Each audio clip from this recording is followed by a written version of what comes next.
ஸ்தோத்திரம். யோபு 5ஆம் அதிகாரம் 9வது வசனம். ஆராய்ந்து முடியாத பெரிய காரியங்களையும் எண்ணி முடியாத அதிசயங்களையும் அவர் செய்கிறார். கர்த்தருடைய நாமத்துக்கு ஸ்தோத்திரம். இந்த இரவு வேளைக்காக நாம் ஜெபிப்போம்.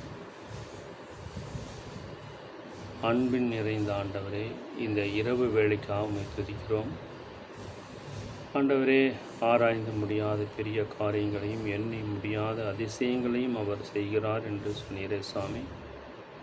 இந்த இரவு வேளையில் கூட ஆண்டவரே, நாளை விடியும் பொழுது எங்கள் தேவைகளை நீர் சந்திக்கின்ற தேவனாக இருக்கிறீர். ஓய்வு நாளிலையும் ஆண்டவரே, எங்களுக்காக நீர் அநேக காரியங்களையும் அநேக அற்புதங்களையும் செய்த தேவனாக இருக்கிறீர் சாமி. எத்தனையோ குடும்பங்களில் கஷ்டங்கள் சூழ்நிலையிலும் உம்முடைய பரிசுத்த நாமம் அவர்களிலிருந்து ஆம் என்றும் ஆமேன் என்றும் ஒரு ஆசீர்வாதத்துடன் நடத்த வேண்டுமாய் இந்த இரவு வேளையிலும் ஜெபிக்கிறோம். நல்ல பிதாவே, ஆமேன். ஆத்மாவே கர்த்தரை ஸ்தோத்திரி, என் உண்மை பரிசுத்த நாமத்தை ஸ்தோத்திரி. என் ஆத்மாவே கர்த்தரை ஸ்தோத்திரி, கர்த்தர் செய்த சகல உபகாரங்களையும் மறவாதே. ஆமேன், ஆமேன், ஆமேன்.